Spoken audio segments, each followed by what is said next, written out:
Hello everyone, welcome back to another episode of Let's Play Pokemon OmegaRuby. I'm your host, ThePikaWu. In the last episode, we backtracked a little bit to Cycling Road, took on all the trainers that we could there, and then we made our way back up to Route 111, where we were introduced to the Windstreet family. For those of you who do not know who the Windstreet family is, and probably didn't watch the last episode, they're kind of like a little family gauntlet type of battle thing. You battle all four members of their family in a row. Cannot change up your lead, you cannot get free heals basically between each one. You literally fight one, then another, then another, then another, and so on and so forth. Technically they do have another family member, but if I remember correctly, they can only be found in Meteor Falls, and I believe that you need to have Waterfall in order to do that. And I like how someone's outside screaming, telling someone they're gonna kill someone on their birthday, I guess. I don't know. My neighbors are very interesting people apparently, so I don't know. But if you happen to hear it, I can't really control their idiocy, so... And if any of my neighbors actually watch me, then you probably aren't one of the idiots, hopefully. I don't know. I don't think anyone in this area knows that I have YouTube channels, so I think I'm good. But anyways, so yeah. So what we're going to be doing today, even though it's kind of like a minute in already, and some people probably already clicked out, because I know some people do that.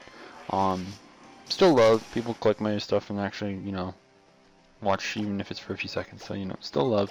But either way, what we're going to be doing today is we're going to be continuing, of course, through Route 111. We're going to be making our way through the fiery paths. There's really nothing exciting that we can do in there because we can't use strength just yet. We have to beat the next gym leader in order to use it. And there's a little bit of a side path there that requires strength to get to. So we can't really do anything amazing in there yet. But we still have to kind of go through it in order to, you know, progress through the game.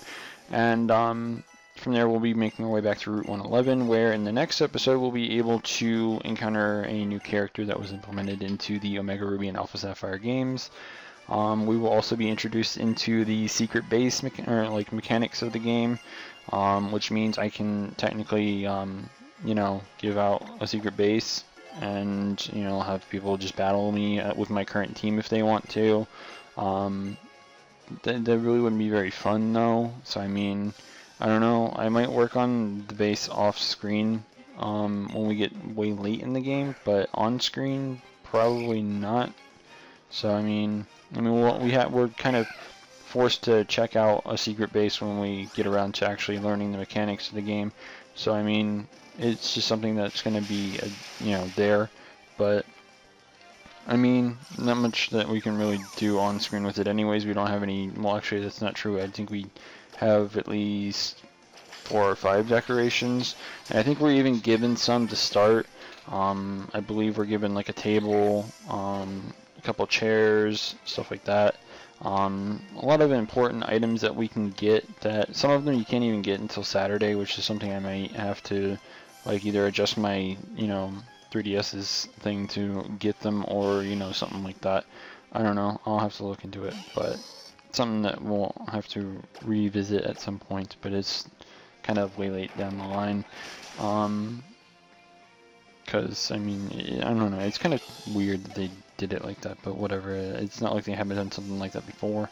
I can't really think of any instances off the top of my head though, but I know that they've like done weird like daily events. Kind of, I guess in a way you could say it's like the Castelia cone from Black and White and Black and White 2. Maybe even X and Y. I don't remember if that was on a specific date or not, because I don't think I ever really got any. But I remember pretty much off the top of my head that you got the Castelia cones either, I think it was anywhere between Tuesday, Wednesday, or Thursday, and it was literally only like 1 day of the week or 2 days. So, I mean, there was that, but like the fact that it falls on a weekend is just weird to me. But at the same time, like, why not? I mean, it's something you can do, I suppose. But and on top of that, considering, well, in a way, it's smart because, like, when it comes to the weekend, you know, since a lot of people that play Pokemon are either kids or people that have the weekend off, or, you know, something like that. Because of that, people are more likely to be playing, so they'll kind of reward people that are playing by, you know, giving them you know, something that they can do only on like Saturday. So I mean, it's cool, and I don't know. Maybe I'll skip a day when we get to that point and record on Saturday instead, and just kind of give myself a free day off at one point. It really won't be like any different for me just doing my usual 5 videos a week. It'll just be like, oh, I'll skip one day and instead I'll just do it on the weekend or something. So I don't know. We'll have to get around to it. So there's that. I don't know if anyone cares, but I have, for whatever reason, been suspended from Elsword for 30 days. Apparently I was hacking, I don't know. But regardless, I'll still probably try to mention it every once in a while in regards to like something that's going to happen, in case anyone watching actually plays, because just to be on that, in case thing.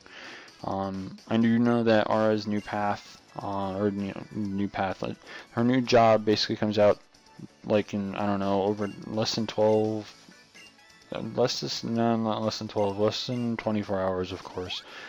Sometime around 8 o'clock in the morning on Wednesday, you will be able to finally advance, like if you happen to have a base Ara, you can advance her to her new class, which is the Little Spectre, unless they've decided to change it to, in English, to the Dark Fox rather than, Little Spectre. So I don't know.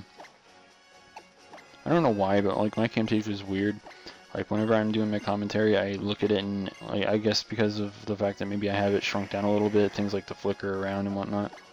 I don't know. And since we got strength, I'm going to just teach it now immediately so we don't have to do this later. It does have room for one more HM, which can be one of many different things. It can be things like Surf. I don't know if it gets Waterfall or not. So I mean, there's like, I think 1 or 2 more things that it can really get. I know for a fact it doesn't get, I don't think it gets Waterfall or Dive. I could be wrong about one of those two, but I'm pretty sure that it doesn't.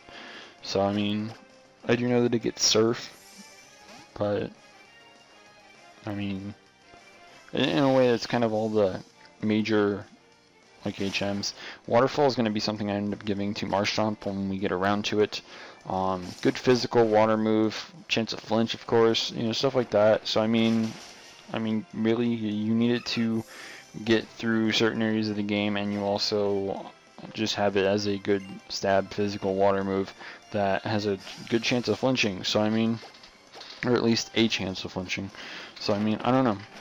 Something that I planned on giving to Marshtomp, or I guess it'll be Swampert at that point. But I mean, whatever. I mean, it's a good move. That's all there really is to be said about it. I don't know if anyone really thinks that there needs to be more to be said, but yeah. Also, I'm switching Roselia out of the lead from Marshtomp because there's several reasons. One, there's at least one trainer in this route that does carry a Nummel, which I really don't want to deal with that, despite the fact that the other trainers in the area are capable of, losing out to Roselia, because the majority of the other trainers in the area have things like Geodude and stuff like that. So, I mean, like, that's all I can really kind of say. I mean, I forgot that this trainer had a Gulpin, by the way. I actually did not remember it. So I find it kind of, I wouldn't say lucky, but like everything lined up perfectly there. I switched it out for something that actually had an advantage against Gulpin. So, and I just got a Zigzagoon named Zigzax. Don't know what that's about, but okay. Kind of interesting if I got that from someone who's actually watching my, video. Even though it's not in real time or anything like that, because the video will be live in about, I don't know, 2 hours from now at the very latest, because 3:41 technically while I'm recording this. So, I mean, I've received a lot of Zigzagoons, by the way, through the Wonder Trade. That's something else that we can kind of talk about. I've been doing a lot of Wonder Trading lately, as I'm sure a lot of people are aware. I mean, I mentioned it in my episode yesterday. I have been doing it quite a lot, and part of the reason for me doing it is just because it's a good way to get free Pokédex entries. You don't have to, like, worry about much. Of course, for the most part, you're probably going to get crappy things that you don't ever really need. I mean, I'm just sending Zigzags back out into, the Wonder Trade because I don't really need Zigzagoon, and someone else might actually need it. I mean, Zigzagoon is, again, a very good HM slave. I speak of the devil, I got a Geodude, and I don't know if I had Geodude or not yet, and, yeah, that was kind of weird, by the way, the fact that we're battling a Geodude, and I happen to get one from someone named Corey. So, yeah. So, I mean, like, it's a good way to get Pokédex. Sorry. Again, that winter season. But it's a good way to get Pokédex entries for free. You can trade off Pokemon that you don't need or don't want, and you can potentially turn them into more Pokédex entries and more Pokemon that you might actually want. I know that I've picked up quite a few starters. I've actually picked up a Charmander, a Bulbasaur. I've picked up a Treecko, even though I basically started with that because I wanted to get the Septolite, because I'm going to be getting the Swampert from, you know, OmegaRuby whenever this Let's Play is done. And then I already have the Blazikenite, so I mean, and I can just trade for Swampert if I really need one, of course. But of course, I'd have to get that from someone that actually has OmegaRuby and AlphaSapphire, because it's not coded in X and Y, and that's a huge pain in the ass for everyone. Don't know why they just thought, hey, you know, this will be cool to just not program things into another compatible game whenever we decide to, you know, re-release it. I don't understand how they didn't just like think of all this way ahead of time. Usually that would be the smart business move to do, which is part of the reason why I feel like Pokemon's not going to last much longer. As much as I hate to say that, they're probably going to milk it for all of the remakes they possibly can. We might see at least one more generation. I just get a Baneri named Bunny Fufu? I swear to God. But yeah, the Pokemon probably doesn't have more more than maybe, I don't know, 10 years left in it. I did get a Baneri named Bunny Fufu. Vincent, if you're out there watching, it's going back out into the Wonder Trade. I love Baneri, but I mean, to be fair, I have a weeb Baneri named Yoshino, because anyone who's ever watched Data Live, kind of because of that. But I mean, I don't know how many people watching actually watch anime. It's another thing that I've actually considered talking a lot about whenever it comes to my channel, but then again, not many people like spoilers, especially when it comes to things like anime, so there's no real point to actually talk about it, unless, you know, my viewers are like, oh hey, that's not a bad trade, I got a Nidorino for that, which actually gives me Nidoking and Nidoran, which is actually an amazing trade. For anyone who doesn't understand what I mean by that, you can breed it for Nidorino, or Nidoran. Actually, technically it's both Nidorans, I think, because if I'm not mistaken, Nidoking's the only one that can breed. And you just breed that with like a Ditto, and then you can either get the Nidoran male or the Nidoran female, so that's that, and then you can just Moonstone it into a Nidoking. That's pretty busted, actually. So that would be like having like 5 more Pokédex entries for one Pokemon, which is busted. Again, like I said, the Wonder Trade is absolutely amazing for getting those Pokédex entries. I don't know about anyone else that's trying to get their shiny charms, but yeah, just kind of throwing that out there. This Ralt seems like it has a lot of good IVs, by the way. Same with this Joltik that was bred. Oh, it's a Timid too. So yeah, this is definitely someone trying to breed for IVs on a Joltik. I'll return that to the masses. Someone might enjoy it. It has Sticky Web too. I don't remember if that's an egg move or if that's something that it gets as a level up move. So, but still, it's whatever. Timid nature, probably okay IVs. Why not? I've actually received, I think, 2 or 3 5IV Pokemon that just had, like, mismatched IVs. Like, they had, like, no perfect IV in defense, and instead had it somewhere else, maybe one of their other attacking stats when they don't really care for it to be there. You know, things like that. And that's usually what I like to Wonder Trade off, at least whenever it comes to, like, my Pokemon X or Pokemon Y, and I happen to, wow, I will take this trade. Joltik for a Beautifly. I'll take that. I love Beautifly. If someone wants to give me a Beautifly for Christmas, that would be great. I would actually happily take that, if anyone's actually interested in doing that. And I will definitely try to give something back, even though I don't know if, you know, I would be able to give something that someone would actually like. But, you know, and then as you can see here, obviously there's, you know, desert area. You can't go in there because we don't have the goggles. And yeah, so there's a trainer here, which obviously would take up way too much time, and then there's the thing that immediately like pops up after, so we really don't have much time left.